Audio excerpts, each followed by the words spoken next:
Sir काय कोण दिसत नाही दादा नावे. ठीक आहे, करूयात आपण सुरू. एक तासच आहे. गणाधीशो गुणाधीशो विद्यानिधी विनायक कार्यारंभे सदा तस्मै गणेशाय नमो नमः.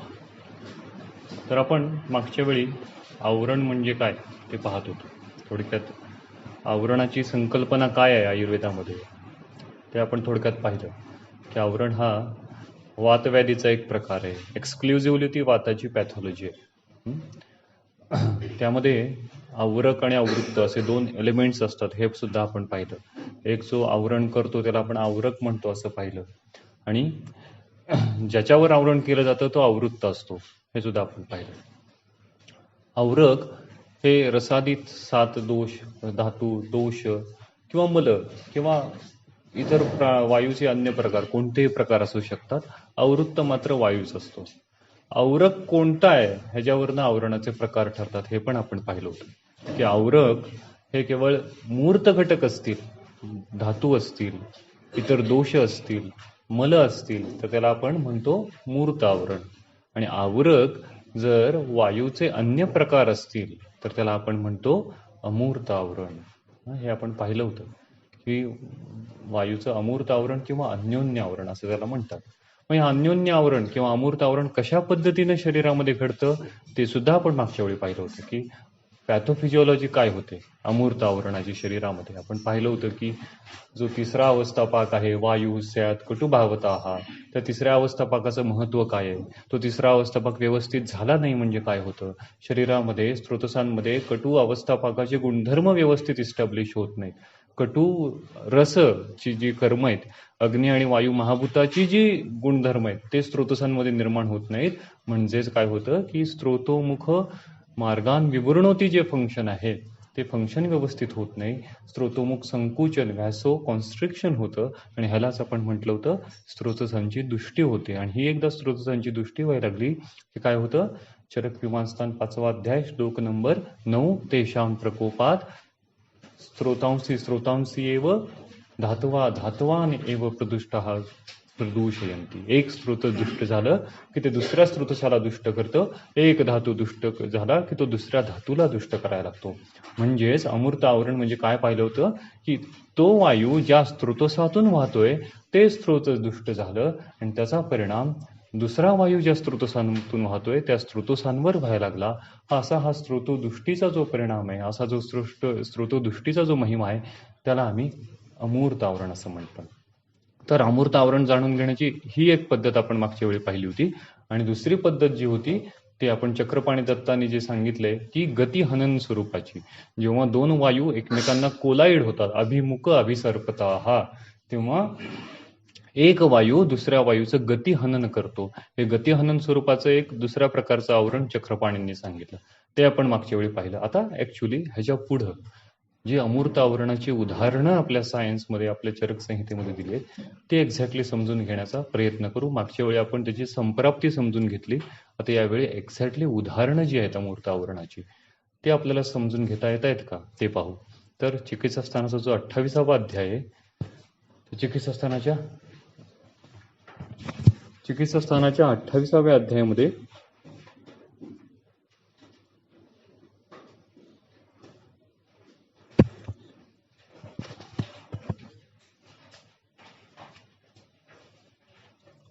श्लोक नंबर 202, चरक चिकित्सास्थान 28वा अध्याय श्लोक नंबर 202, अमूर्त आवरणाची उदाहरणं जी आहेत शास्त्रामध्ये आलेली, पान नंबर 625. मारुतानाम ही पंचानाम तानी सम्यक प्रतर्कयेत. So you should logically think over this पंचानाम आवरण.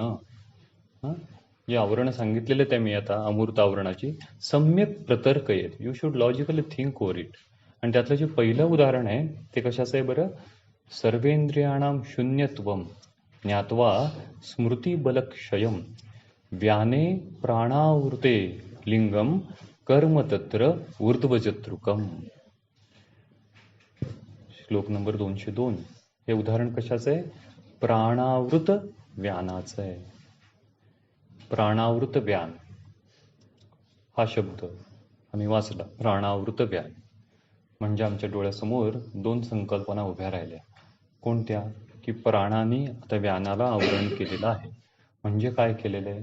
की संकल्पना क्रमांक 1, प्राण ज्या स्रोतसातून वाहतोय ते स्रोतच दुष्ट झालंय आणि त्या स्रोतदुष्टीचा परिणाम व्यान ज्या स्रोतसातून वाहतोय त्या स्रोतसांवर व्हायला लागलाय.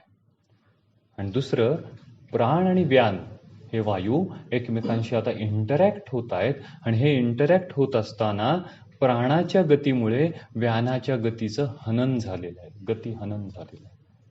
तर अशा दोन प्रकारच्या संप्राप्ती, अशा दोन प्रकारच्या हायपोथिसिस, अशा दोन प्रकारच्या आपल्या पुढे दिसणाऱ्या पॅथोफिजिओलॉजी, व्यानावृत प्राण हे शब्द म्हणताना आमच्या डोळ्यात, प्राणावृत व्यान हे शब्द म्हणताना आमच्या डोळ्यासमोर उभे राहतात. मग असं जेव्हा आम्ही म्हणत असतो की प्राणावृत व्यान, तेव्हा लक्षणं काय बरं दिसत आहेत? काय सांगितले त्यांनी? पहिलं लक्षण काय? सर्व इंद्रियाणाम शून्यत्वम. काय कंडिशन? काय? प्राणावृत व्यान. प्राण बिघडला, प्राणाने आता व्यानाला आवरण केलं. प्राण ज्या स्रोतसातून वाहतोय ते स्रोतच बिघडलं. प्रदुष्टः स्रोतसः स्रोतांसी एव प्रदूषयते. आणि त्याचा परिणाम व्यान ज्या स्रोतसातून वाहतोय त्या स्रोतसांवर व्हायला लागला. आपण मागच्या वेळी आणखीन एक सिद्धांत पाहिला होता. प्रायः आवरक आणि आवृत्त असताना जनरली आवरकाच्या कर्माची वृद्धी दिसते आणि आवृत्ताच्या कर्माचा क्षय होतो. आवरणामध्ये आपण पाहिलं होतं मागच्या वेळी. हा जनरल प्रिन्सिपल. प्रत्येक वेळीच तसं असेल असं नाही, ते आपण प्रत्येक वेळी चेक करत जायचं, जे सूत्रामध्ये सांगितले त्यानुसार.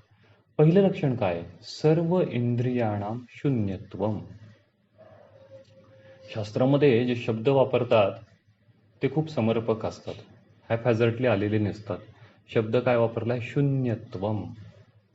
हानी म्हटलं नाही, नाश म्हटलं नाही, शून्यत्वम म्हटलं. बिकॉज शून्य can be, what we can say, can be nurtured out, can be cured out. नाश can not be cured out in that sense. So that शून्यत्वम इंडिकेट्स दी बलहानी. आणि ही बलहानी कशाची आहे बरं? सर्व इंद्रियाणा, एक इंद्रियांची नाही म्हटले त्यांनी, सर्व इंद्रियाणाम शून्यत्वम. This is the first symptom arises in the condition called as प्राणावृत व्यान. सर्व इंद्रियाणाम शून्यत्वम. सगळे जे सेन्स ऑर्गन आहेत त्यांचं बलहानी होणे, त्या इंद्रियांची बलहानी होणे. मग असं लक्षण का बरं निर्माण होईल प्राणावृत व्यानामध्ये? कारण की आवरक जो आहे तो प्राण आहे. इंद्रियांचं अधिकरण जे आहे, इंद्रियांचं प्रेरक जो आहे तो प्राणवायू आहे. हे आम्हाला माहिती आहे. चरक सिद्धिस्थानाचा 9वा जो अध्याय आहे त्यामध्ये दिलंय बघा. सिद्धिस्थानाचा 9वा अध्याय असेल तर काढा.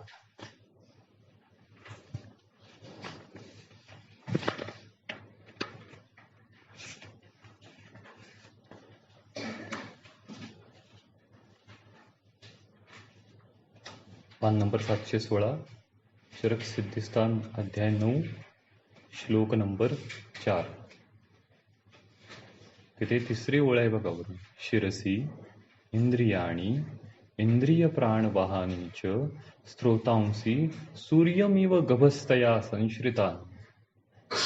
शिरसी, शिरामध्ये इंद्रिय आणि इंद्रिय प्राणवह स्रोतस कशी संश्रित आहेत? सूर्यमिव गभस्तया. द मेटाफॉर, अलंकार काय काय यूज केलेले असतात ते पण महत्वाचं. आता हा वेगळा विषय, अलंकाराचा विषय. पण आता आलंय म्हणून हा 4थ्या श्लोकामध्ये बघा वेगवेगळे अलंकार आहेत. हृदयाचे वर्णन करताना काय म्हणले त्यांनी? नाभ्याम अमरा इव प्रतिष्ठिता. नाभ्याम अमरा इव. चाक आहे, त्या चाकाला आरे जोडलेले आहेत भरपूर. केंद्रस्थानी हृदय आणि त्याला जोडलेले वेगवेगळे फोक्स, आरे, म्हणजे नाभ्याम अमरा इव. ही वेगळी संकल्पना. शिराच्या संदर्भात काय म्हटले ते? सूर्यम इव गभस्तया. सूर्यातून जशी किरण बाहेर पडतात तशा पद्धतीची रचना शिराच्या ठिकाणी आहे. शिरसी इंद्रियाणी इंद्रिय प्राणवाहानी च स्त्रोतांसी सूर्यमिव गभस्तया संश्रितानि. शिरस्थान, मूर्धनी स्थान हे प्राणाचं स्थान आहे. प्राणवत्र मूर्धगाहा. त्यामुळे शिरस्थानामध्ये असलेले जे इंद्रिय आहेत, इंद्रिय प्राणवह स्रोतस आहेत, ते प्राणवायूचं स्थान आहे. त्यामुळे लक्षण नेमकं कोणतं निर्माण झालं? प्राणावृत्त व्यानामध्ये सर्व इंद्रियाणाम शून्यत्वम. म्हणजे ते आवरकाच्या कर्माची वृद्धी झाली का क्षय झाला? तर आवरकाच्या कर्माचा क्षय या ठिकाणी झाला. जनरल रूल जरी असा असला की आवरकाच्या कर्माची वृद्धी होते, तरी सुद्धा इथे मात्र आवरक कर्मक्षय आम्हाला दिसतो. सर्व इंद्रियाणाम शून्यत्वम. ज्ञात्वा स्मृती बलक्षयम. पुढचं लक्षण काय? स्मृतिक्षयम, बलक्षयम. कंडिशन प्राणावृत्त व्यानाची आहे. सर्वेंद्रियाणाम शून्यत्वम, स्मृतिक्षयम लक्षण निर्माण झालं. स्मृतिक्षयम हे पण प्राणवायूच्या कर्मक्षयाचं लक्षण आहे. हे पण आवरकाच्या कर्मक्षयाचं लक्षण आहे. जनरली स्मृती आपण जेव्हा म्हणतो तेव्हा ते कोणत्या वायूचं कर्म आमच्या डोळ्यासमोर येतं? वाक, प्रवृत्ती, प्रयत्न, ऊर्जा, बलवर्ण, स्मृती, क्रिया. हा उदान वायूचं कर्म आमच्या डोळ्यापुढे येतं. पण ह्या उदानाला जे ॲसेसरी फंक्शन असतं, उदानाला मदत करणारं सपोर्टिव्ह जे फंक्शन आहे स्मृतीच्यासाठी किंवा वाक प्रवृत्तीच्यासाठी, ते मात्र प्राणवायूचं असतं. त्यामुळे हे जे ॲसेसरी फंक्शन आहे स्मृतीशी रिलेटेड, ते फंक्शन या ठिकाणी हॅम्पर होतं. म्हणून आम्हाला दिसतं स्मृतिक्षयम. जनरली जी मेध्य रसायनं, आम्ही रसायनांचा जेव्हा अभ्यास करतो तेव्हा आमचा अभ्यास पण या दृष्टीने पाहिजे की माझं मेध्य रसायन आहे ते ॲक्च्युली कशा पद्धतीने काम करतं. ते उदानावर काम करतं का? ते साधक पित्तावर काम करतं का? ते प्राणवायूवर काम करतं का? कशा पद्धतीने काम करतं? मोडॅलिटी काय? ही जोपर्यंत आम्हाला मोडॅलिटी कळत नाही तोपर्यंत आम्हाला आमच्या प्रिसाइजने चिकित्सेतला येत नाही. आणि हा प्रिसाइजने चिकित्सेतला की हे ड्रग या अवस्थेमध्ये उपयुक्त ठरेलच, हा कॉन्फिडन्स आम्हाला येत नाही. मग आम्ही थोडंसं अंधारात चाच पडतो.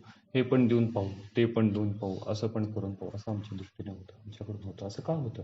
असं एवढ्यासाठी होतं की त्याकडे बघायचे वेगवेगळे दृष्टिकोन आमच्या डोळ्यासमोर येत नाहीत. स्मृतिक्षय कोणत्या कोणत्या कारणामुळे होऊ शकतो, किंवा स्मृती निर्माण करण्याचे कोणते कोणते बरं आमचे संकल्पना आहेत की या घटकांमुळे स्मृती निर्माण होऊ शकते. हे जर आम्हाला कळलं तर त्यावर काम करणारे वेगवेगळे जे कॉम्पोनंट्स आहेत, त्यावर काम करणारे जे वेगवेगळे द्रव्य जे आहेत, ती पण आम्ही प्रिसाइजली सांगू शकतो. तर स्मृतिक्षय नावाचं लक्षण प्राणावृत्त व्यानामध्ये निर्माण होतं. पुढचं लक्षण काय? बलक्षयम. बलक्षयाचं लक्षण. हे कशाचं लक्षण आहे? हे व्यानवायूच्या कर्मक्षयाचं लक्षण आहे. बलक्षयम. आवृत्ताच्या कर्माची पण हानी झालेली. का बरं असं होतंय? का? कारण की चरक चिकित्सा असतानाचा 15वा अध्याय जो आहे त्यामध्ये आम्हाला एक श्लोक माहिती आहे बघा, 36वा श्लोक. काय बरं तो? व्यानेन रसधातुर्हि विक्षेपो उपचित कर्मणा. हा चरक चिकित्सा असताना 15वा अध्याय. व्यानवायूचं कर्म काय? व्यानवायूचं कर्म हे आहे की रसाचा मॉलिक्यूल प्रत्येक धातू सेल पर्यंत पोहोचवणं. जो पोषक धातूचा अंश आहे तो पोषक अंश आहार रसाचा प्रत्येक सेल पर्यंत पोहोचवण्याचं काम व्यानवायूचं आहे. आणि आता व्यानवायूच्या कर्मामध्येच बाधा निर्माण झालेली आहे. त्यामुळे जो पोषक असा रसाचा मॉलिक्यूल आहे तो प्रत्येक धातूच्या सेल पर्यंत पोहोचणार नाही. त्यामध्ये बाधा येणार आहे, त्यामध्ये अवरोध येणार आहे. आणि अशा पोषणाच्या अभावी लक्षण काय निर्माण होणार आहे? बलक्षयम. असं लक्षण दिसतं आम्हाला व्यानेन रसधातुर्हि. कंजेस्टिव्ह कार्डियक फेल्युअरच्या पेशंटमध्ये इजेक्शन फ्रॅक्शन बऱ्याच वेळा कमी जास्त होत असतं. व्यानवायूचं कर्म, व्यानवायूचं बल त्या ठिकाणी हॅम्पर होतं. असं जेव्हा होतं तेव्हा आम्हाला व्यानाच्या कर्महानीचा विचार करायचा असतो. व्यानावर कॉन्सन्ट्रेट करून आम्हाला आमची ऍक्शन करायची असते, आमची चिकित्सा निवडायची असते. तर हे बलक्षय व्यानाच्या कर्मक्षयाचं लक्षण आहे, आवृत्ताच्या कर्मक्षयाचं लक्षण. मग हे बलाचं परीक्षण करायचं कसं करायचं बरं? बलाचं परीक्षण सांगितलं तिने. बलम चरक विमानस्थानाचा 2रा अध्याय का 4था अध्याय.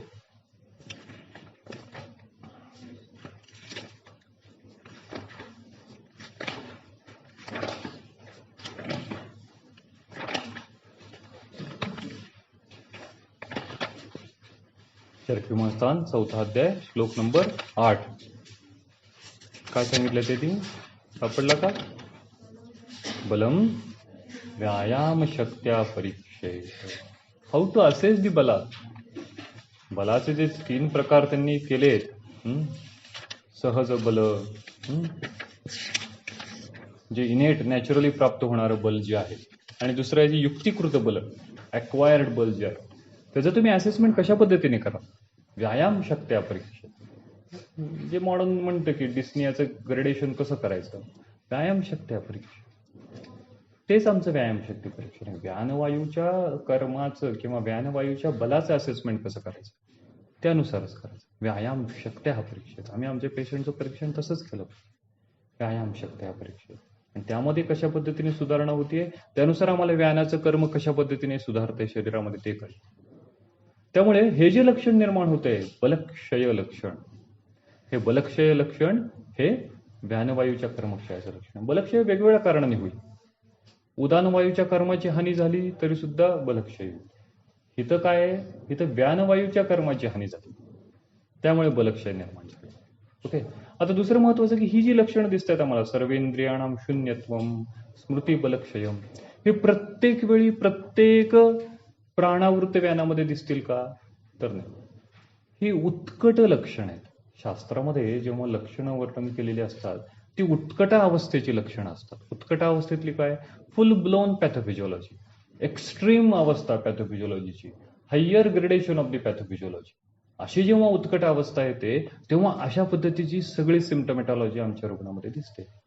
जर ग्रेडेशन वेगळं असेल, अर्ली स्टेज ऑफ पॅथोफिजिओलॉजी असेल, ग्रेड 1 पॅथोफिजिओलॉजी असेल, तर काय होणार? तर काही इंद्रियांचं शून्यत्व येईल, स्मृतीभ्रंश किंवा स्मृतीनाश अल्प प्रमाणात होईल, काही वेळा होणार सुद्धा. तर हे ग्रेडेशन जसं जसं वाढत जाईल, जसं जसं आवरणाची व्याप्ती वाढत जाईल, तशी तशी ही सिम्पटोमॅटॉलॉजी फुल्ली दिसेल. प्रत्येक वेळी सगळीच लक्षणं सगळ्याच तीव्रतेने दिसायला पाहिजेत असं नाही. काही लक्षणं दिसतील, काही लक्षणांची तीव्रता कमी जास्त असू शकेल. हे आवरणाचं संप्राप्तीचं जे ग्रेडेशन आहे, जे त्याची तीव्रता आहे, त्यावर हे अवलंबून असेल. तर काय म्हणतात ते, सर्वेंद्रियाणाम शून्यत्वम ज्ञात्वा स्मृती बलक्षयम. आणि ह्याची चिकित्सा काय करायची बघा. व्याने प्राणावृते लिंगम कर्म तत्र ऊर्ध्वजत्रुकम. चिकित्सा काय करायची याची? ऊर्ध्वजत्रुकम कर्मम.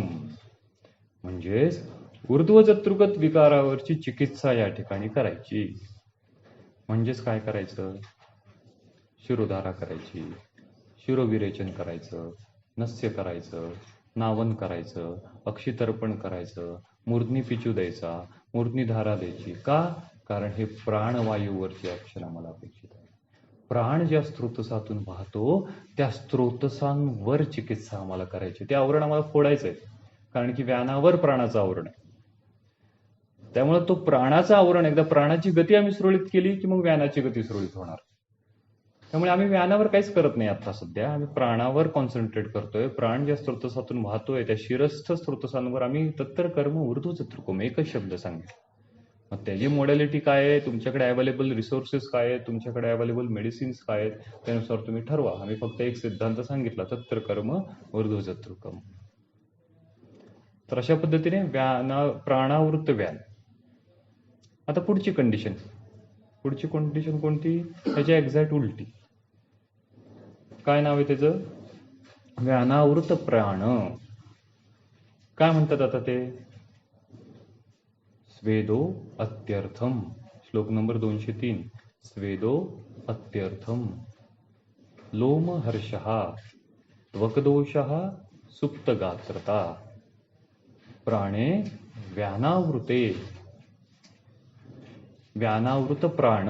आता ही वेगळी कंडिशन, उलटी रिव्हर्स कंडिशन तयार झाली. म्हणजे काय झालं की व्यान ज्या स्त्रोतसातून वाहतोय त्या स्त्रोतसांची दृष्टी झाली आणि त्याचा परिणाम प्राण ज्या स्त्रोतसातून वाहतोय त्या स्त्रोतसांवर व्हायला लागला.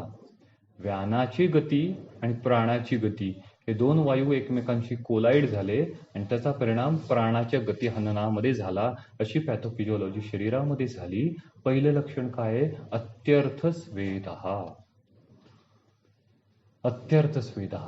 आता हे लक्षण आम्हाला काय इंडिकेट करतं? तर हे लक्षण आम्हाला व्यानवायूच्या म्हणजेच आवरकाच्या कर्माची वृद्धी इंडिकेट करतं.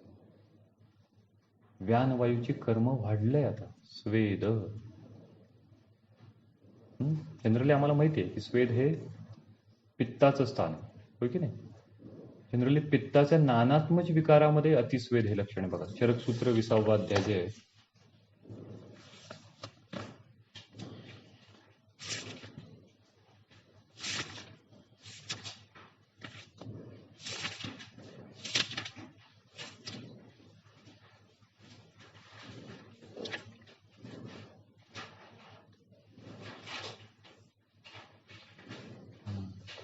पान नंबर 114, चरकसूत्र 20, श्लोक नंबर 14. त्यामध्ये आहे बघा, पोषश्य प्लोषश्य दाहश्य दवतुष्य अम्लकश्य विदाहश्य अंतर्दाहश्य अंशदाहश्य उष्मादिकश्य अतिस्वेदश्य. सो अतिस्वेद is what we can say the नानात्मक पित्तचे विकार. स्वेद हे लक्षण पित्तवृद्धीशिवाय निर्माण होऊ शकत नाही. ओके. पण जरी पित्ताचं हे नानात्मक लक्षण असलं तरी त्याला व्यानवायूची गती अपेक्षित आहे.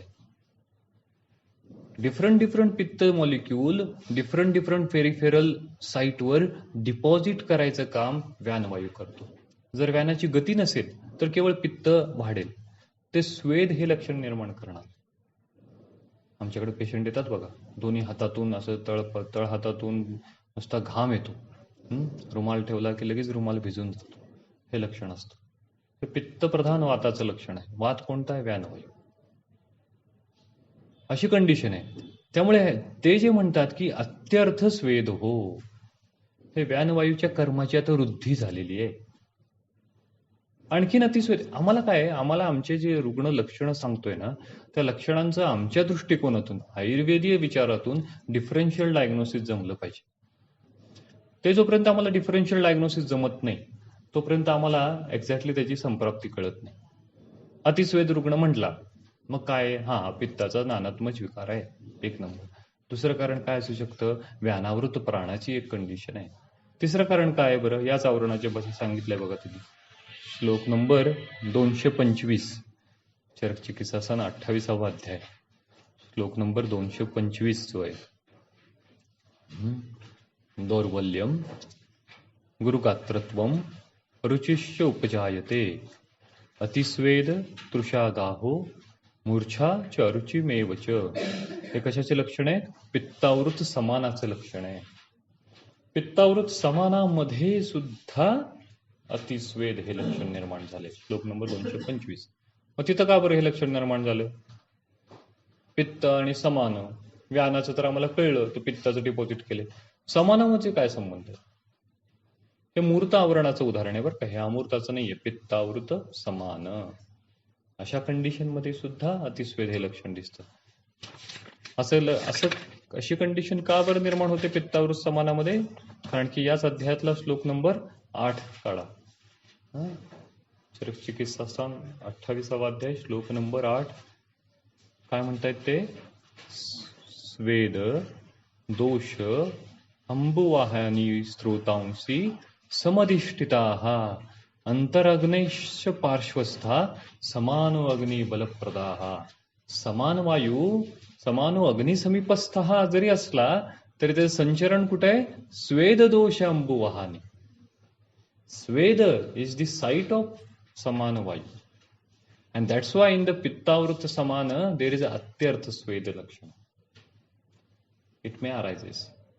So this is another differential diagnosis that atyartha sweda lakshana maybe arises due to pittavruta samana, like it is arises in condition called as vyanavruta prana. Sometimes this atisweda lakshana may arises in the neonates also, infants also. तर त्याचा पण आमच्या दृष्टीने चरकचिकित्सासन 30वा अध्याय.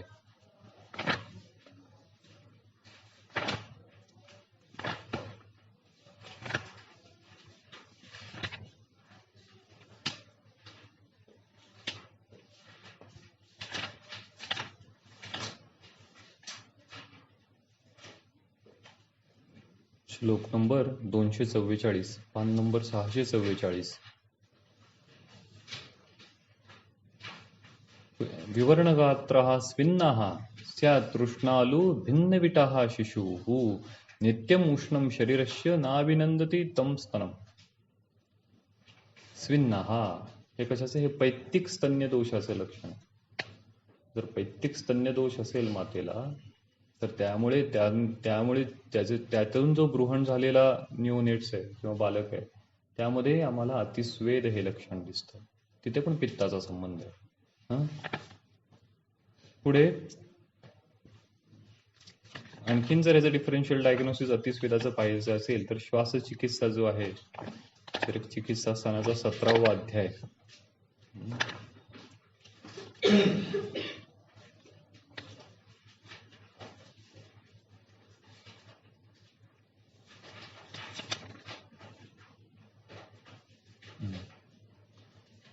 छिन्न श्वासाची जी लक्षण आहेत श्लोक नंबर 52-53. यस्तु श्वसिति विच्छिन्नं सर्व प्राणेन पीडिताः न वा श्वसिति दुःखार्तो मर्मच्छेद रुगार्पिताः आनाह स्वेद मूर्छार्तो दह्यमानेन बस्तिना. आनाह स्वेद मूर्छार्तो हे अतिस्वेद लक्षण छिन्न श्वासामध्ये पित्ताच्या अनुबंधामुळे निर्माण होणार ते पण लक्षण जे आहे ते पण आमच्यासाठी डिफरन्शियल डायग्नोसिसचा विचार करण्यासारखं आहे की अतिस्वेद हे लक्षण म्हणतो. प्रत्येक वेळ बीपी वाढला ही गोष्ट तर ठीक आहे, प्रॅक्टिकली आमच्या डोळ्यास येतेच. पण माझ्या दृष्टीने जेव्हा हायपर पर्स्पिरेशन होतं तेव्हा मी काय विचार करू? अशा कंडिशन माझ्या डोळ्यासमोर येत आहेत का? तर मी वैद्य म्हणून घेऊ शकतो ना मला. नाहीतर बीपी वाढलाय, हायपोग्लायसेमिक झालाय, या कंडिशन तर कुणालाही कळतील. आम्हाला त्याच्या पलीकडचं काहीतरी कळलं. तर आमच्या पीजी असणाऱ्या, आमच्या BMS असणाऱ्याला आमची 8 वर्ष आयुष्याची घालवायला काहीतरी अर्थ आहे. तर आनाह स्वेद मूर्छार्तो धैर्यमानेन बस्तिना. ओके. तसाच एक लक्षण चरक सूत्र 17वे अध्याय.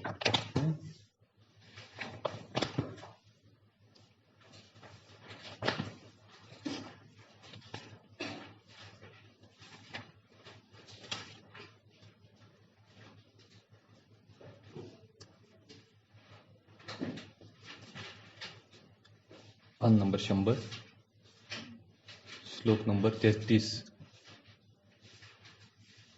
पैत्तिक हृदरोगाची लक्षणं. वृद्धाः तिक्तता वक्रे तिक्त अम्ल उद्गिरणं क्लमः तृष्णा मूर्छा भ्रमः स्वेदः पित्त हृदरोग लक्षणं. परत एकदा पित्ताचा अनुबंध. तर ज्या म्हणून पित्ताच्या पॅथॉलॉजी आहेत, आता मग पित्तज गुल्म असेल, पित्तज विसर्प असेल, पित्तज कास असेल, त्यामध्ये सुद्धा आम्हाला स्वेद हे लक्षण, अत्यर्थ स्वेद हे लक्षण दिसतं.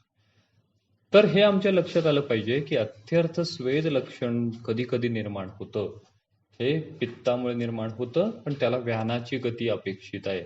त्यामुळेच व्यानावृत प्राणाचं जे पहिलं लक्षण आहे त्यामध्ये त्यांनी अत्यर्थ स्वेद हा स्वेदो अत्यर्थम हे लक्षण त्यांनी त्या ठिकाणी सांगितलं. तर ह्याच्या पुढे कोणतं लक्षण सांगितलं बरं त्यांनी? अत्यर्थो स्वेद हा. त्याच्या पुढे काय सांगितलं?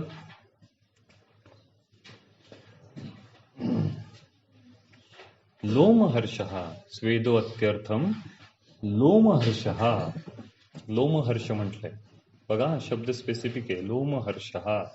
केशहर्षः नाही म्हटले, लोमहर्षः म्हटले. लोम म्हणजे अंगावरचे, त्वचेवरचे रोमरूह, बारीक जी लव असते त्याला आम्ही लोम म्हणतो. तर हर्षः, लोमहर्षः हे पण व्यानाच्या कर्माच्या वृद्धीचं लक्षण आहे. आवरकाच्या कर्माच्या वृद्धीचं लक्षण आहे. लोमहर्ष निर्माण होणं, अंगावर रोमांच, हॉरिप्लिएशन निर्माण होणं, रोमांच आल्यासारखे निर्माण होणं, ही कंडिशन व्यानावृत प्राणामध्ये निर्माण होते बघा. आणि लोमा संदर्भात आमच्याकडे काय रेफरन्स आहे की तो चरक चिकित्सा स्थानाचा जो 15वा अध्याय आहे,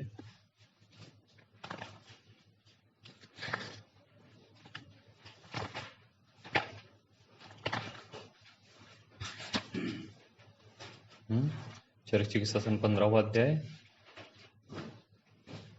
पान नंबर 515.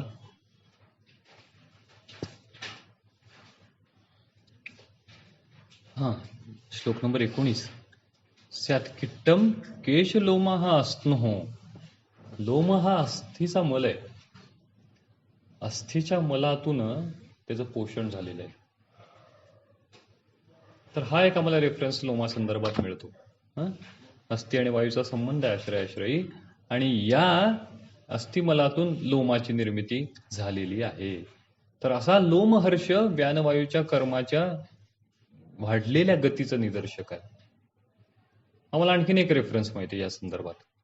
हे काय की वामक औषध दिल्यानंतर जेव्हा दोष स्वस्थानातून प्रचलित व्हायला लागतात तेव्हा सुद्धा लोमहर्ष हे लक्षण निर्माण होतं. चरकसूत्र 15वा अध्याय.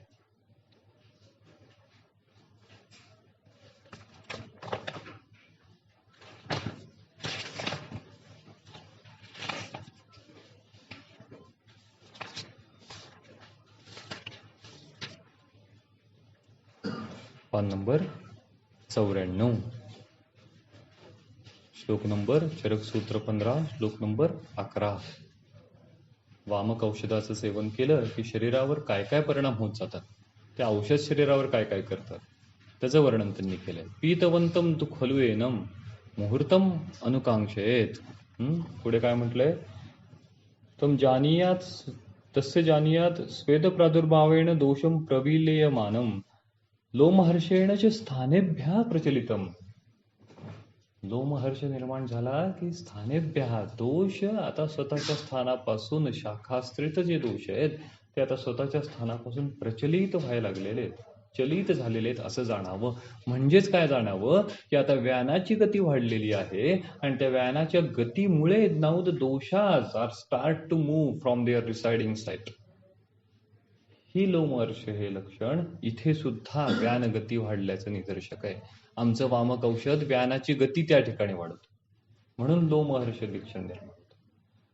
अशाच पद्धतीचे लक्षण आम्हाला या व्यानावृत प्राणामध्ये निर्माण होतंय की स्वेदो अत्यर्थम लोमहर्षः. पुढे काय होतं, त्वकदोषः. त्वकदोष, त्वचा आणि त्वचेस्त्रित स्रोतस सिरा हे पण आमच्या व्यानाचं संचरण स्थान आहे. त्यामुळे हे पण आमच्या व्यानाच्या कर्मक्षयाचं लक्षण आहे. त्वकदोषः, त्वचा विकार,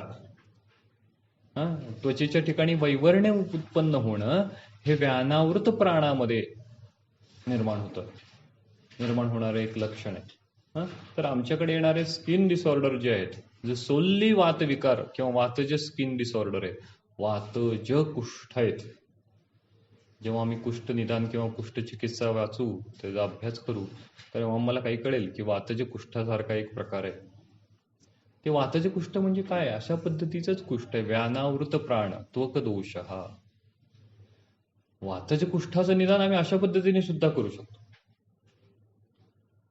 की व्यानाची गती बिघडली आणि त्याचा परिणाम प्राण ज्या स्रोतसातून वाहतो त्या स्रोतसांवर व्हायला लागला आणि त्वकवैवर्ण्य निर्माण व्हायला लागलं. हे कशा पद्धती झालं, मग ह्याच्यावर चिकित्सा काय की वातोत्तरेषु सर्पीही, म्हणून सर्पी द्यायचं अशा पद्धतीच्या कंडिशनमध्ये, कुष्ठामध्ये. तर हे त्वकवैवर्ण्य, त्यामुळे त्वकवैवर्ण्य पण कशा पद्धतीने आमच्या पुढे समोर येईल हे सांगता येत. ऍक्च्युली वैवर्ण्य निर्माण करण्यासाठी वेगवेगळे भाव गरजेचे असतात.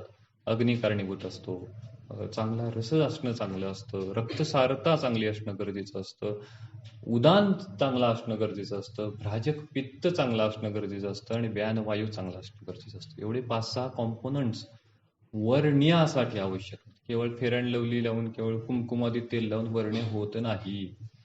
ती आपली पण फसवणूक आहे आणि पेशंटची पण फसवणूक. माझ्या रुग्णामध्ये कोणता कॉम्पोनंट्स बिघडलेला आहे हे मला कळलं पाहिजे आणि ते कळून त्यावर काम करणारं कोणतं औषध आहे. माझा जो वर्णे महाकषाय आहे त्यातली कोणती द्रव्य उदानावर काम करतात, माझी जी वर्णे महाकषाय आहेत त्यातली कोणती द्रव्य अग्नीवर काम करतात, कोणत्या 2-3 कॉम्पोनंट्सवर काम करतात, हा विचार मी माझ्या डोक्यात ठेवला पाहिजे. तर मला त्याचं प्रयोजन करेल. सारिवा कुठं वापरायचं ते मला कळेल, यष्टी कुठं वापरायचं ते मला कळेल, हरिद्रा कुठं वापरायची ते मला कळेल. सगळं सगळ्या अवस्थेमध्ये सगळ्या पेशंटमध्ये कसं उपयोगी ठरेल, नाही उपयोगी ठरेल, कारण की तशी पॅथॉलॉजी प्रत्येक वेळी होणारच नाही. तर ही त्वकदोषाची पॅथॉलॉजी सोलली केवळ आणि केवळ वायूमुळे निर्माण होणारी. इथे पित्ताचाच अनुबंध नाहीये, इथे कफाचा अनुबंध नाहीये, इथे रसाचा अनुबंध नाहीये. केवळ एका वायूने दुसऱ्या वायूवर आवरण केलंय आणि त्यामुळे त्वचेच्या ठिकाणी वैवरणे उत्पन्न झाले. तर अशा पद्धतीचा त्वकदोष हा. पुढचं लक्षण काय? सुप्त गात्रता, सुप्तता, नमनेस, हायपोएस्थेशिया. एखादा तो अवयव आपल्या शरीरामध्ये नाहीये अशी जाणीव रुग्णाला होते, पेशंटला होते. पेशंट फील्स दॅट की तो अवयवच नाहीये, जड पडला असं पेशंटला वाटायला लागतं. जनरली डायबिटीसच्या रुग्णामध्ये हे लक्षण आम्हाला दिसतं आजकाल. सुप्त गात्रता हा विचार अशा पद्धतीने आम्ही करू शकतो. याचा जनरली त्वकदोष आणि सुप्त गात्रता हे जेव्हा दोन्ही लक्षणं एकत्र येतात तेव्हा आमच्या डोळ्यासमोर लेप्रेसी पण येऊ शकते.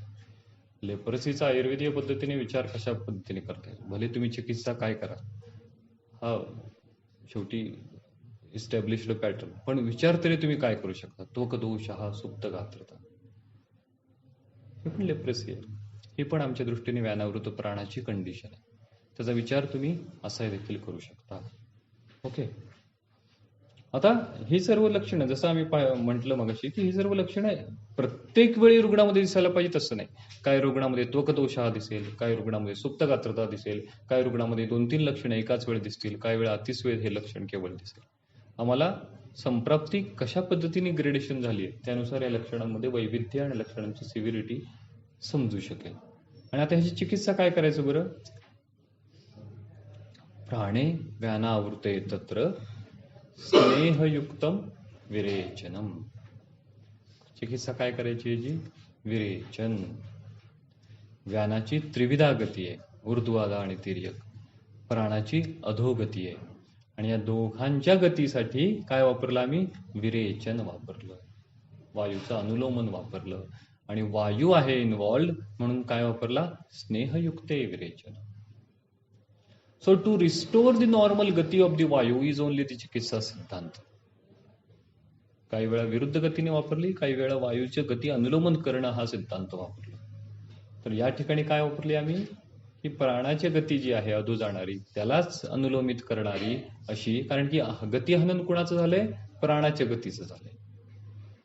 व्यानामुळे प्राणाचं गती हनन झालंय, त्यामुळे पुन्हा एकदा प्राणाची गती इस्टॅब्लिश करायची. प्राणाची गती कशी आहे? प्राणो अन्न प्रवेश कृत, बाहेरून आत जाणारी, टुवर्ड्स द ग्रॅव्हिटेशनल फोर्स. त्या ग्रॅव्हिटेशनल फोर्सच्या दिशेने जाणारी गती आहे.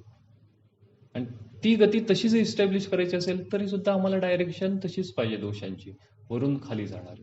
म्हणून विरेचन आहे. हे आमचं बॉडी फिजिक्स आहे, हे फिजिक्स आहे. यासाठी काय न्यूटनचे 3 नियमच त्या काळी त्यांना माहीत पाहिजे होते असं नाही. ते माहीत नसताना सुद्धा आम्ही प्राणाची गती आणि ग्रॅव्हिटेशनल फोर्स त्या दिशेने सांगू शकलो. आम्ही सांगू शकलो उदान म्हणजे ऊर्ध्व जाणारा, अपान म्हणजे खाली येणारा. हे फोर्सचं नॉलेज असल्याशिवाय कसं शक्य आहे? आहे शक्य. आम्ही तुमच्या भाषेमध्ये बोलत नाही म्हणून आम्ही अडाणी असं नसतं ना. आम्ही आमच्या भाषेत बोलतो, ते तुम्हाला समजत नाही, हा तुमचा प्रॉब्लेम. ओके. तर प्राणे व्यानावृते तत्र स्नेहयुक्ते विरेचन. तर अशा ठिकाणी स्नेहयुक्ते विरेचन ही चिकित्सा करायची.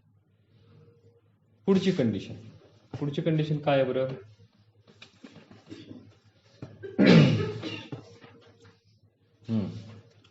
पुढची कंडिशन प्राणावृत समान. प्राणावृत समाने स्यु जड गदगद मूकता. बघा, प्राणावृते समाने म्हणजे काय? प्राण ज्या स्त्रोतसातून वाहतो ते स्त्रोतच दुष्ट झालं आणि त्याचा परिणाम समान ज्या स्त्रोतसातून वाहतो त्या स्त्रोतसांवर व्हायला लागला.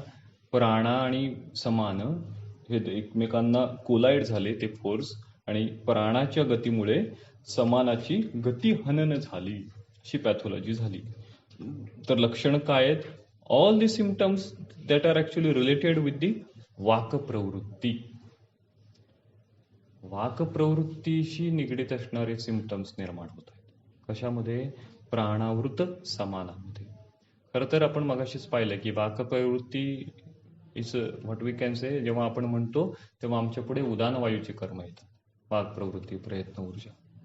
पण या वाक प्रवृत्तीला असेस किंवा सपोर्ट हा नेहमी प्राणाचा असतो. जसं आपण मगाशी ह्याचं पाहिलं होतं. कशाचं पाहिलं होतं? स्मृती संदर्भात पाहिलं होतं की स्मृतीसाठी पण प्राणाची असेसमेंट आहे. तशी वाकप्रवृत्तीसाठी सुद्धा प्राणाची सपोर्टची गरज आहे उदानाला. आणि त्यामुळं ही जी कर्म दिसतात, ही जी लक्षणं दिसतात, जड, गदगद, मूकता, हे प्राणकर्म हानीची लक्षणं आहेत. ही आवरकाच्या कर्म क्षयाची लक्षणं आहेत. मग प्रश्न असा आहे की यामध्ये केवळ वाकप्रवृत्तीच्या रिलेटेड कर्मच का बरं दिसत असतं? प्राण हे सगळ्या इंद्रियांवर काम करणार आहे, समानाचं कार्यक्षेत्र वेगळं आहे, असं असून सुद्धा लक्षणं काय सांगितले त्यांनी? केवळ बोलण्याशी निगडीत, स्पीचशी रिलेटेड सिम्पटम्स, जडजड, गदमुखता, हेच लक्षण सांगितले. दोन्ही वायूंचे कार्यक्षेत्र वेगवेगळे, लक्षणांची जी निर्मिती आहे ती मात्र वेगळ्याच अधिष्ठानातली. असं का बरं होत असतं? आणि दुसरं महत्वाचं, हे लक्षण पण आम्हाला काय सांगतात? हे सुपरलेटिव्ह डिग्री सांगतात. जर आवरण कमी स्वरूपाचं असेल, अर्ली स्टेज असेल तर जड, जर ती ॲडव्हान्स स्टेज झाली तर गद, आणि आणखीन फुल ब्लाउन पॅथोफिजिओलॉजी झाली तर मूकता असं निर्माण होईल. हे कंजेनायटल डिफॉर्मिटी नाही आहेत. Patient suddenly develop A slurred speech or altered speech. Suddenly this happens. This is not a congenital one. Due to the Hetu Sevana, the patients develop such a kind of condition spontaneously. तर ही ती अवस्था. त्या अवस्थेमध्ये कधी जड असेल, कधी गदगद असेल, कधी मुक्ता असेल, डिपेंडिंग अपॉन किती तीव्र ते आवरण आहे. पण प्रश्न असा आहे की वाकप्रवृत्तीशी रिलेटेड सिम्पटम त्यांनी का बरं इथे वर्णन केले असतील? कारण समान जो आहे, समान वायू, जिथे इथं आवृत्त आहे, प्राणावृत्त समान हा अग्निसमीपस्थ आहे. आणि आम्हाला माहिती आहे की शब्दाची निर्मिती जी आहे ती अग्निस्थानापासून आहे. दॅट्स वाय द प्राणवायू is actually hampering the normal function of the समान, अँड दॅट्स वाय द शब्द उत्पत्ती, उच्चार is going to be hampered here. शब्द उत्पत्ती पाणिनीय शास्त्रामध्ये, पाणिनीय सायन्समध्ये आपले इंचेकर सर जास्त चांगल्या पद्धतीने सांगू शकतील की मन काय अग्नी आहंती स प्रेरयती मारुतम स मारुसा उरसी आहती उरसी उच्चारयती स्वरम. ही अशा पद्धतीने ती शब्द उच्चाराची क्रिया घडत राहते. त्याची सुरुवात अग्निस्थानापासून होते. अग्निस्थान हे समानाचं स्थान आहे आणि त्याची क्रिया हॅम्पर करतोय प्राण.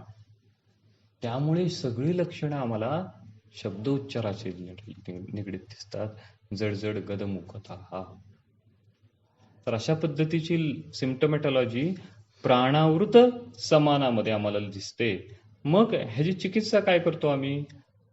प्राणावृते समाने शिव जडजड गदमुखता काय करतो? चतुष्प्रयोगः शस्यन्ते स्नेहा तत्र यापनाः. काय करतो? चतुष्प्रयोगः शस्यन्ते. चतुष्प्रयोगः स्नेहा. आता चतुष्प्रयोगः स्नेहा असा शब्द आहे. ह्याचा अर्थ काय होऊ शकतो? याचा अर्थ दोन प्रकारे होऊ शकतो. चतुष्प्रयोगः स्नेहा म्हणजे काय? 4 प्रकारचे स्नेह वापरा. घृततैल, वसा, मज्जा. आणखीन एक ह्याचा दुसरा अर्थ होऊ शकतो. या अध्यायातला श्लोक नंबर 142 काढा.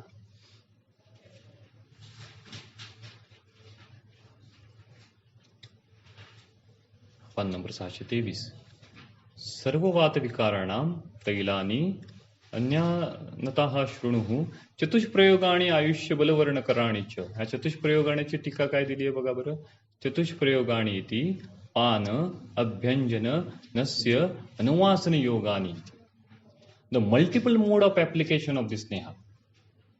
It may be a pana, it may be abhyang, it may be anuvasana, it may be nasya.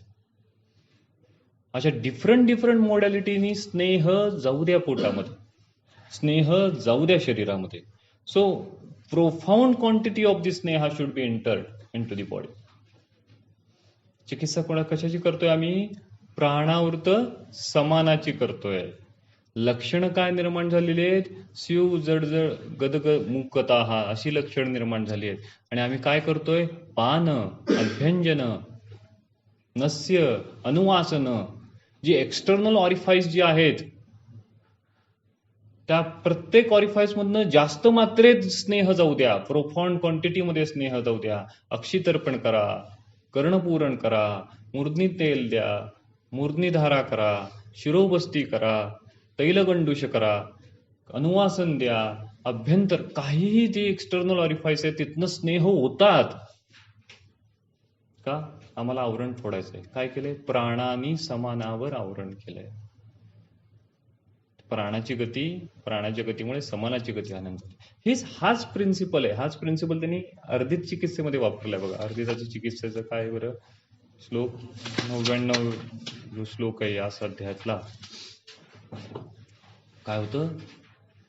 अर्धिते नावनम मूर्धी तैलम तर्पणमेवच. External orifice जेवढे जेवढे आहेत प्राणक्षेत्रातले त्या सगळ्यातनं स्नेह आकंठ बुडवून ठेवा रुग्णाला. हे चॅलेंज आम्ही स्वीकारलं पाहिजे. अॅक्यूट स्टेज अर्धिताचा जेव्हा आमच्याकडे येतो आम्ही असे चॅलेंजेस स्वीकारत नाही तोपर्यंत आमच्याकडे कॉन्फिडन्स आमचा वाढणार नाही. ठीक आहे, त्याला स्टेरॉइडची गरज, अँटीव्हायरलची गरज, ठीक आहे ना, तू देऊन बघ ना 2 दिवस. प्रोग्नोसिस बॅड व्हायरल तर करू ना, कोण अडलं. पण म्हणतो आम्ही एवढं करू नाही तर काय पुराणातली वांगी पुराणात. एवढा तासभर तुम्ही तरी कशाला वाया घालवायचं, मी तरी कशाला वाया घालवायचं, जर ते इम्प्लिमेंटेशनच होणार नसेल तर. आणि त्यांनी केलं म्हणून ते म्हणतात. त्यामुळं असा ॲक्यूट स्टेज अर्धितातला रुग्ण ज्याला गदगद मूकता असे लक्षण निर्माण होत आहे, त्याला अर्धिताचे लक्षण निर्माण होत आहेत. चिकित्सा सिद्धांत सिंपल आहे. प्राणाचं जे आवरण आहे, प्राणाने केलेलं जे आवरण आहे ते फोडा. प्रोफाउंड क्वांटिटीमध्ये स्नेह बहिर्मुख स्त्रोत साधून आत ओता, हे त्याचं चिकित्सा सूत्र आहे. म्हणून त्यांनी अर्धितामध्ये पण तेच सांगितलं. म्हणून त्यांनी प्राणावृत समानामध्ये सुद्धा हेच सांगितलं. आता ह्याच्या पुढे काय बरं? पुढचं कोणतं आवरण आहे? श्लोक नंबर 205. तासभर झाला आपण 2च श्लोक वाचतोय. बर. यापना हा यापना स्नेहा, यापना यापना यापना सर्व काल देहा. यापन बसती पण तुम्ही रसायन म्हणून देऊ शकता अशा कंडिशन मध्ये जास्त काळापर्यंत. 205 श्लोक काय म्हणतात ते? समानावृत्ते अपाने ग्रहणी पार्श्व हृदगदाहा शूलम च आमाशये. कंडिशन काय? समान आवृत्त अपान म्हणजे काय? तर समान ज्या स्रोतसातून वाहतो ते स्रोत दुष्ट झालं आणि त्याचा परिणाम अपान ज्या स्रोतसातून वाहतो त्या स्रोतसांवर व्हायला लागला. समान आणि अपान हे दोन्ही वायू एकमेकांना अभिमुख झाले आणि या समानाच्या गतीमुळे अपानाच्या गतीचं हनन झालं. असं जेव्हा होतं तेव्हा लक्षण काय निर्माण होतं? ग्रहणी पार्श्व हृद गता. हा ग्रहणी हे लक्षण निर्माण होतं का? समानो अग्निसमीपस्थः कोष्ठे चरती सर्वस्था. त्यामुळे ग्रहणी हे लक्षण या ठिकाणी निर्माण होतंय आणि कोष्ठे चरती सर्वतः करतो. त्यामुळे पार्श्व आणि हृदगदा हा हे लक्षण पण या ठिकाणी निर्माण होतं. म्हणजेच हे काय? तर हे समानाच्या कर्म विकृतीचं लक्षण आहे. समानाचं कर्म आता बिघडलंय, कर्मक्षय त्या ठिकाणी व्हायला लागलाय. त्यामुळे ग्रहणी पार्श्व हृदगता हा. त्यामुळे ग्रहणीचं पण डायग्नोसिस समानावृत्त अपान असं काही जण करू शकतात, नो डाऊट अबाउट इट. तर असं लक्षण जेव्हा निर्माण होतं ग्रहणी पार्श्व हृदगता, आणखीन काय होतं? आमाशय शूलम. आमाशयाचा शूल. तर आमाशय शूल म्हणजे एक्झॅक्टली स्टमक शूल नाही, स्टमक पेन नाही. मॉडर्नच्या दृष्टीने, कन्व्हेन्शनलच्या दृष्टीने स्टमक आणि आयुर्वेदाच्या दृष्टीने आमाशय हे भिन्न अवयव आहेत. आमचं रचना शरीर वेगळं आहे, मॉडर्नचं अॅनाटॉमी वेगळं आहे. त्यामुळे बीडी चौरसिया आणि सुश्रुत यांची सरमिसळ करायची नाही. होती सरमिसळ. आमचेच लोक काय म्हणतात? गणनाथ सेन नावाचे, सुश्रुतो शारीरे नष्ट. हा किती मोठी गोष्ट आहे की नाही? आमचंच वाचायचं, आमचीच डिग्री मिळवायची आणि म्हणायचं काय? सुश्रुतो शारीर नष्ट. का? कारण की आम्हाला ते कळलंच नाही. ही फंक्शनल अॅनाटॉमी, ही स्ट्रक्चरल अॅनाटॉमी नाहीये मुळी. आम्ही जर स्टमक शोधायला गेलो इकडे, आमचा आमाशय म्हणून सापडणारच नाही ते. ते क्रिया शरीर जास्त आहे, ते रचना शरीर नाहीये जास्त. आमचा आमाशय काय आहे मग? चरक मीमांसा 2रा अध्याय.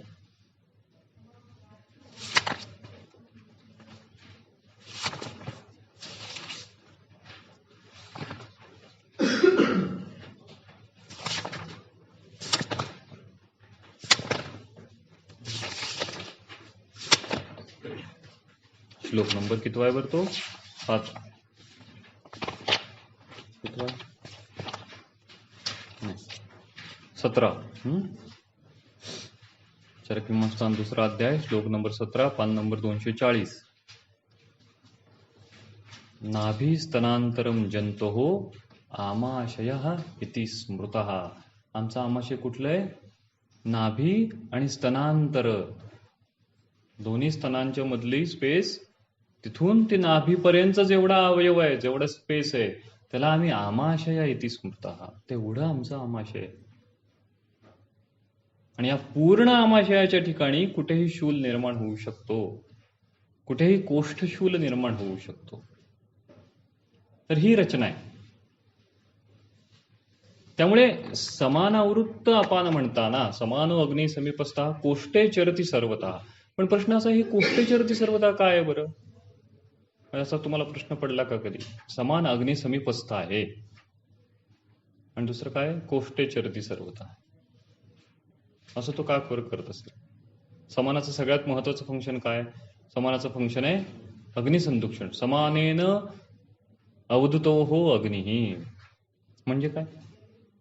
समानेन अवधूतो अग्नी. निसर्गाने समान वायूची रचना का बरं केली असेल? हे समान वायूची रचना करण्यापाठीमागं काय भूमिका असेल? आम्हाला माहिती आहे की पित्त आणि अग्नी हे जे असतात ते काय असतात? एकमेकांचे आश्रयी असतात. पित्त म्हणजे अग्नी, अग्नी म्हणजे पित्त, वगैरे वगैरे.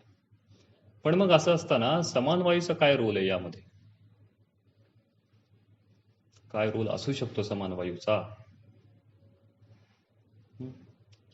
तर आम्हाला माहिती आहे की काय, की पाचक पित्त जे असतं ते कसं असतं? ते 2 प्रकारचं असतं. पित्त नेहमी सद्रव पित्त असतं आणि निद्रव पित्त असतं.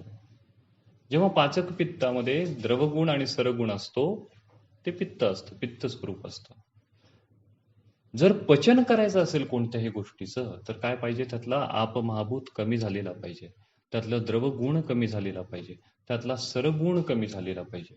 मग हा द्रवगुण, हा सरगुण पित्तातला जर कमी करायचा असेल तर त्या ठिकाणी काहीतरी रुक्षता पाहिजे, जो ते आपमहाभूत उडवून टाकेल.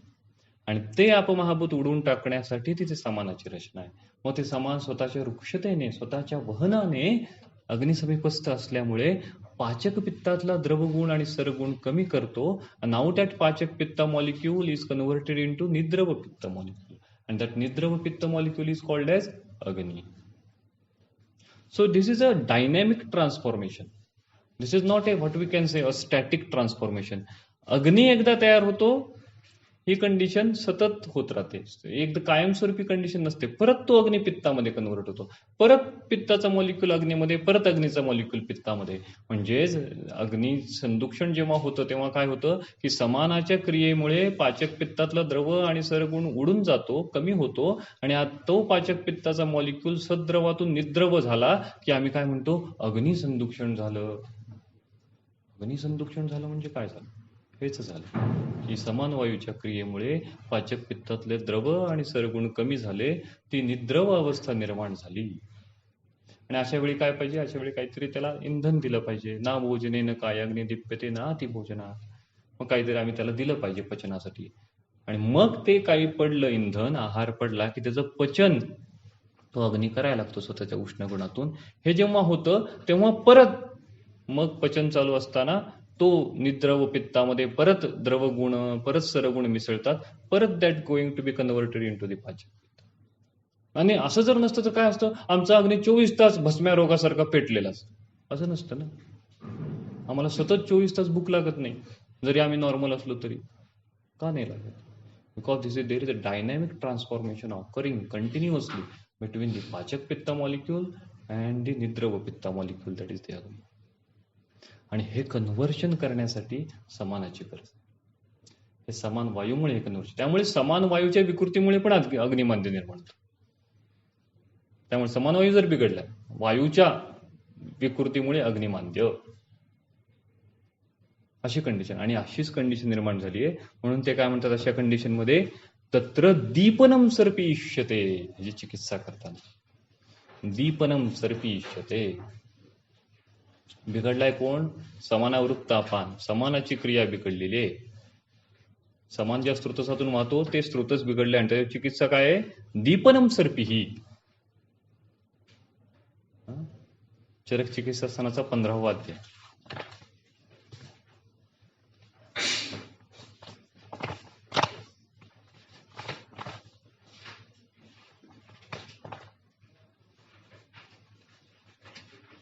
नंबर 524, श्लोक नंबर 203. दीपनीय औषधि युक्तः घृतं मात्रा पिबेत् सहा तया समानः पवनाः प्रसन्नो मार्गमाश्रिताः. दीपनीय औषधी युक्त असं जेव्हा आम्ही घृत देतो तेव्हा काय होतं? दीपनीय औषधी युक्तः घृतमात्रा पिबेत्सा तया समानः पवनाः प्रसन्नो मार्गमाश्रिताः. त्या दीपनीय घृतामुळे समानाची गतीचं अनुलोमन होतं, सम्यक गती समानाची इस्टॅब्लिश होते. आणि परत एकदा समानाची गती सम्यक इस्टॅब्लिश झाली की अग्निसंदूषण कशा पद्धतीने होतं ते पुन्हा सद्रव पित्ताचं निद्रव पित्त व्यवस्थित करायला लागतं.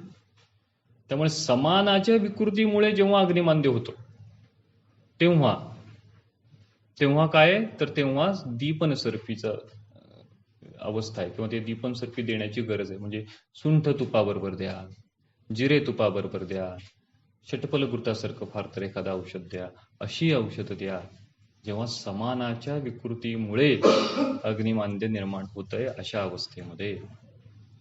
तर ही अवस्था आम्हाला कळली पाहिजे की दीपनीय सर्पीचा वापर कधी करायचा. तर त्यामुळेच त्यांनी चिकित्सा फक्त एकच सांगितली की दीपनम सर्पीष्यते, समाने अवृत्ते अपाने दीपन सर्पी. म्हणून हे आम्हाला गोष्ट कळली पाहिजे की वायूची चिकित्सा आम्ही करतोय आणि आम्ही सर्पी हे औषध देतोय, दीपन सर्पी हे औषध देतोय. जेव्हा आम्ही द्रव्यगुणाचा अभ्यास करतो तेव्हा पण आम्हाला काही असा प्रश्न पडतात बघा. गोक्षूर जे आहे, गोक्षूर मधुर मधुर शीत आहे, आणि गोक्षूर मधुर मधुर शीत असून त्यांच्या गुणधर्मामध्ये काय सांगितलंय? अग्निदीपक. असं कसं असेल? मधुर मधुर शीत असणारं औषध अग्निदीपक कसं करतं? असा प्रश्न आमच्या डोक्यात पडतो का, येतो का? तर अशी काही द्रव्य आहेत की जी समानावर काम करून, समानाचं अनुलोमन करून अग्निदीपक करतात. तसं गोक्षुरासारखं द्रव्य आहे की गोक्षूर ऍक्ट्स ऑन दी समाना directly, not directly acts on the अग्नी. ते उष्ण गुणाचं नाहीये, ते तीक्ष्ण गुणाचं नाहीये, ते समानाच्या गतीचं अनुलोमन करतं.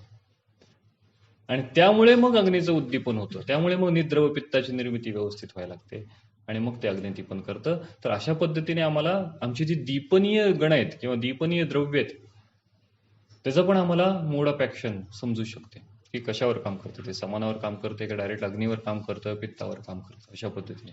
तर अशी जी समानावृत्त अपानाची कंडिशन आहे त्यामध्ये दीपन सर्पी देणं अपेक्षित आहे. त्याच्या पुढचं जे आहे ते आपण पुढच्या वेळी पाहू. ठीक आहे.